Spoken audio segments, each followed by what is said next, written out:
Lisa Cecilia Hardam's story is a shocking example of how love can turn into a nightmare. She thought she had found the perfect partner, but her fiancé turned out to be a controlling tyrant. He transformed their luxury apartment into a prison, complete with 24-hour surveillance, all to keep her under his control. This kind of behavior, where one person tries to dominate their partner through fear, power, and humiliation, is sadly not rare. Often, victims don't realize they're in a harmful situation because they're made to feel afraid and guilty. Lisa's case became an international scandal, grabbing headlines worldwide. Her fiancé tried to make it seem like she was mentally unstable and that his cruel actions were either an accident or something she chose. Despite his wealth and connections, he couldn't escape justice.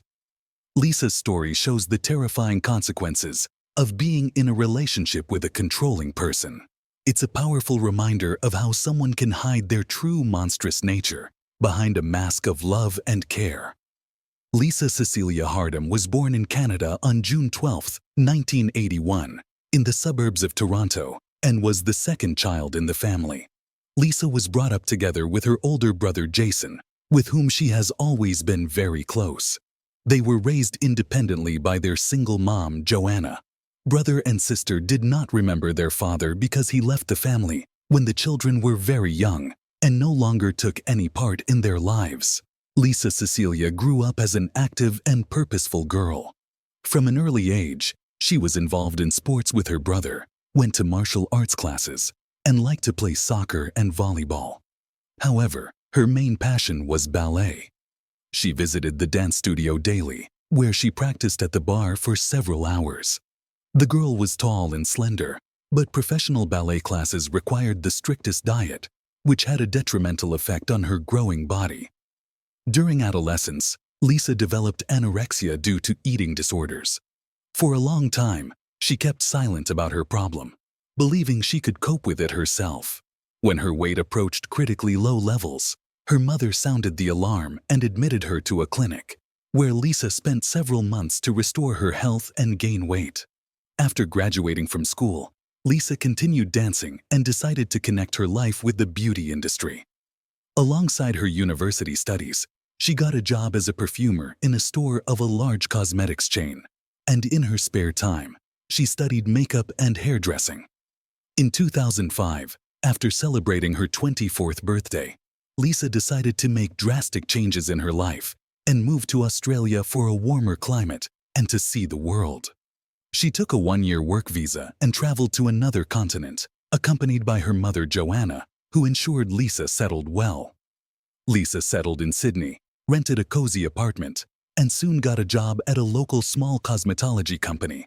After her visa expired, she decided to move to Australia permanently, extending her stay for another year, and then preparing the necessary documents to obtain citizenship.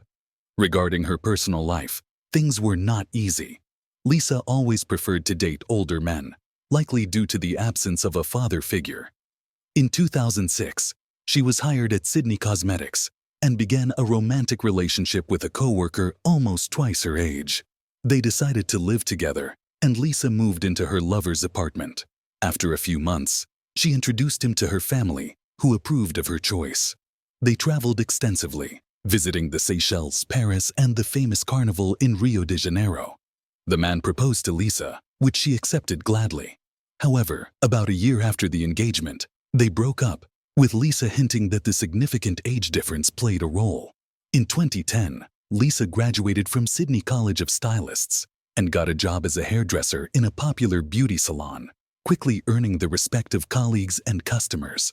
A new boyfriend appeared in her life, but their romance was short-lived because Lisa discovered he was married. Not wanting to destroy someone else's family, she quickly ended the relationship. Shortly before that, at a party, this guy introduced her to his friend, a businessman named Simon Gitney, an acquaintance that would turn out to be fatal for Lisa. Simon Gitney was born in Maryland in December 1973 into a very religious large family of Lebanese immigrants. He had 5 siblings, and his parents raised them in strictness and obedience. However, Simon had problems controlling his emotions and outbursts of anger from a young age. He was possessive, did not tolerate rejection, and often resorted to violence. These issues led to serious legal problems. Simon first went to jail at 18 when he harassed his ex-girlfriend at her workplace. After being thrown out by the store owner, he returned with friends and severely beat the owner. He served a few months and was released on bail for good behavior. 3 years later, he was arrested for theft but resisted violently, biting off a policeman's earlobe. He faced a severe sentence, but the pastor of his family's church intervened, resulting in Simon serving only a year and a half. In 2000, he was arrested for possession and distribution of illegal substances, but again received a lenient sentence, serving 2 years out of 4. After his release, Simon seemed to reform, moving to Sydney and founding a successful luxury women's shoe business with friends.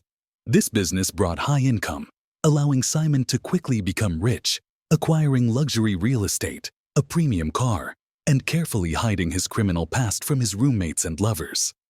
At the party, Simon and Lisa exchanged phone numbers, and Simon soon called her. Their relaxed communication grew into a close relationship.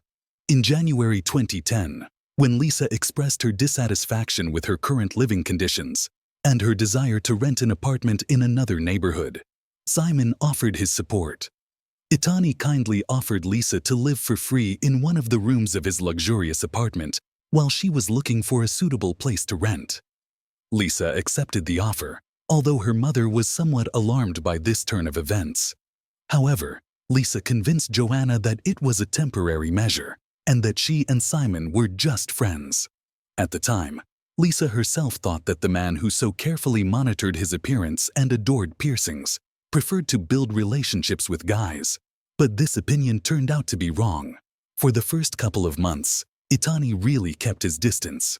The young people lived in separate rooms, and there was not even a hint of intimacy or romance between them. But gradually they got closer, and the so-called spark started a romance that quickly gained momentum. At the beginning of their relationship, Simon was 37 years old, and Lisa was 28. Simon seemed to her a beautiful prince from a fairy tale. He was sociable and cheerful, spoiled his beloved with gifts, and arranged pleasant surprises. The couple began to appear everywhere together, particularly going to an elite sports club that Simon had attended regularly for many years.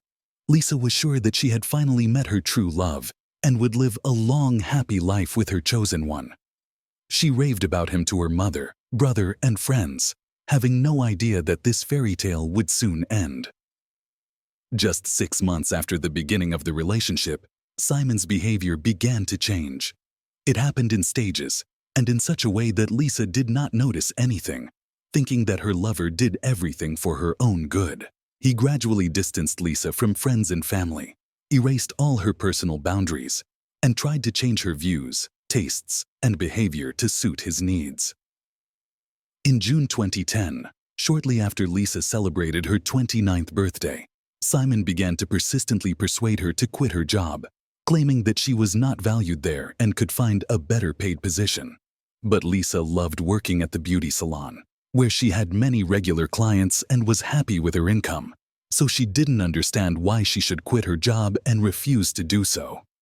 Simon was not satisfied with the refusal. In August of the same year, he showed up at Lisa's salon and caused a loud scandal, which forced her to write a letter of resignation. Lisa was shocked by his behavior, but Itani assured her that it would be better, and that, in general, she could no longer work because his income would allow them both to live comfortably, without denying themselves anything. A month and a half later, the couple moved into a new luxury apartment located on the 15th floor of an elite residential complex. As it later turned out, the room was literally stuffed with hidden surveillance cameras, of which Lisa, of course, did not even guess. Simon gave his beloved an expensive smartphone and laptop, pre-installed with spyware that allowed him to track all her messages, emails, listen to calls, and see all of Lisa's movements. Additionally, Simon gained access to her social media accounts and began to discreetly clean her friends lists, delete posts and photos at his discretion, and read personal correspondence. Itani's control over Lisa increased day by day, but as an experienced manipulator, he made it look as if his girlfriend wanted to do as he told her. He invaded literally every aspect of her life, leaving no hint of privacy.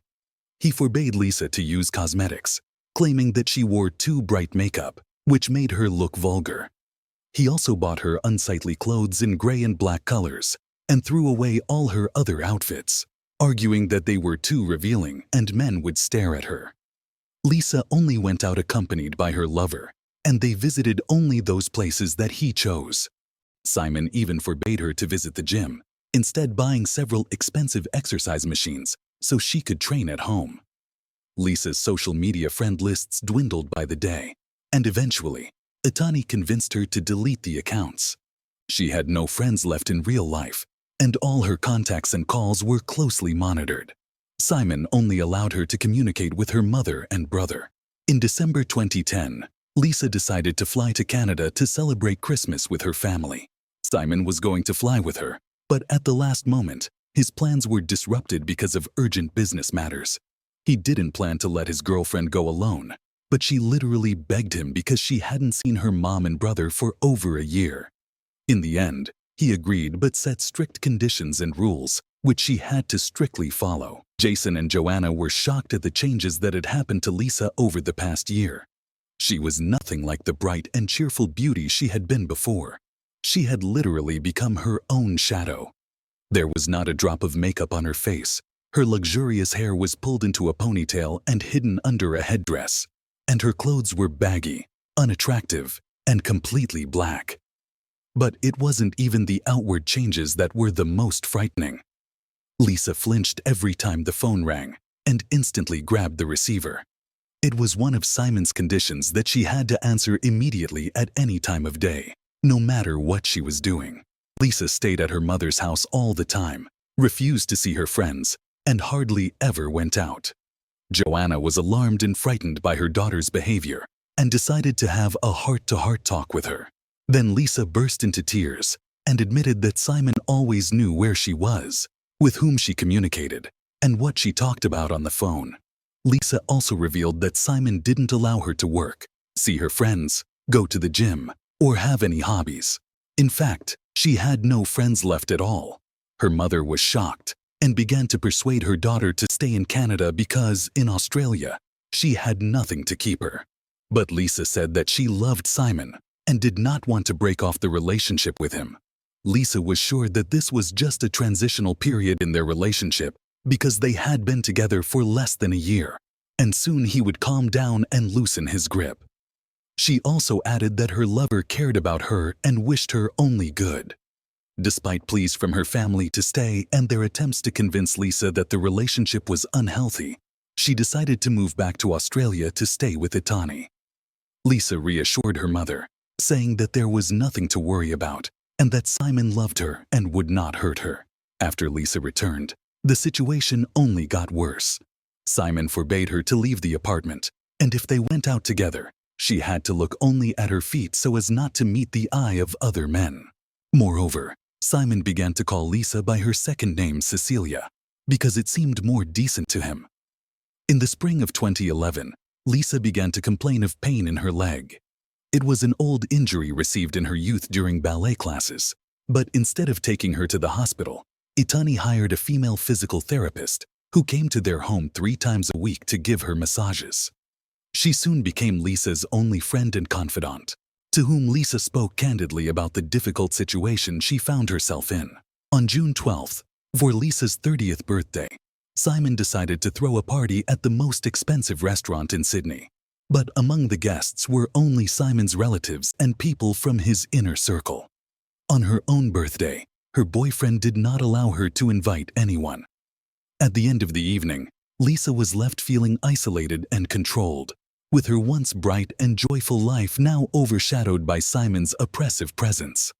Simon proposed to Lisa by putting a ring on her finger. Lisa responded with consent and then cried. But all present noticed that these were not tears of joy, but rather tears of despair and hopelessness. Back home, Lisa called her mother and informed her of her engagement, sobbing into the phone. Joanna was not at all happy about it. She began to persuade her daughter to leave this man and return home to Canada as soon as possible.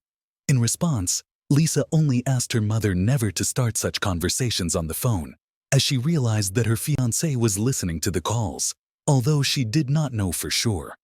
For a while, Lisa tried to distract herself with thoughts of the upcoming wedding and began planning the festivities. When she decided to consult with Simon about something related to the event, he rudely cut her off and told her that he would choose the place, buy her address, and make the guest list. Lisa was utterly crushed, for she had no say even here. During another visit to the physiotherapist, Lisa admitted that she couldn't go on like this, but couldn't leave because her fiancé wouldn't let her go.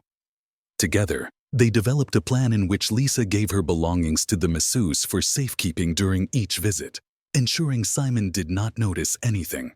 A surveillance camera in the communal hallway, on the other hand, captured something frightening.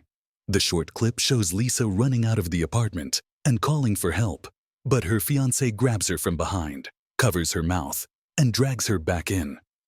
This happened a minute before she fell off the balcony, and it was this scream that the neighbors heard. Simon's laptop was found to contain a recording of a conversation he and Lisa had the night before the tragedy, as well as spyware that Simon used to spy on his fiancée. According to Simon, he and Lisa had an argument that morning, and she became hysterical. She ran out into the hallway screaming, but he brought her back because he didn't want to put on a show for the neighbors. In the apartment, he picked up the phone to call her mother, but Lisa ran out to the balcony at that moment and threw herself down. He ran after her but did not catch her in time. He claimed that she had threatened to take her own life before, but he didn't take her word seriously. Simon attributed the spy program to his concern for his fiancée's safety. During the trial, Simon was accompanied by a new partner, a 22-year-old model named Rachel Louise, who was incredibly similar to his deceased fiancé. However, it was later said that the girl just wanted to become famous from this high-profile case and willingly talked to the press and appeared on television, saying that Simon would never raise his hand to a woman. Simon's lawyers tried to convince the court that Lisa suffered from a mental disorder, was prone to hysterics, and could have voluntarily passed away. Even a long history of anorexia and treatment in a clinic came up. The defense also argued that the defendant, being short in stature, simply could not physically lift Lisa, who was taller than him, and also could not throw her off the balcony. This version was refuted by a trainer from the gym, which Simon had attended regularly for many years. According to the trainer, the defendant worked with heavy weights, was much stronger than he appeared outwardly, and could easily have lifted Lisa. This was also supported by the absence of Lisa's fingerprints on the railing and the glass barrier, as she could not have jumped without leaning on them. Testifying in court was the physiotherapist to whom Lisa had told everything that had happened to her in detail and had given her belongings in the hope of escaping from the tyrant. Her testimony was decisive. Simon was found guilty of murdering his fiancée and sentenced to 26 years in prison with the possibility of parole after 18 years. After the verdict was announced, Rachel Louise threw a tantrum and began to insult the judge, for which she was removed from the room. All attempts by Simon and his lawyers to challenge the court's decision were rejected, and the verdict remained in force. Rachel soon dumped her boyfriend, saying in an interview that it was difficult for them to maintain a relationship in prison, but she remains convinced of his innocence.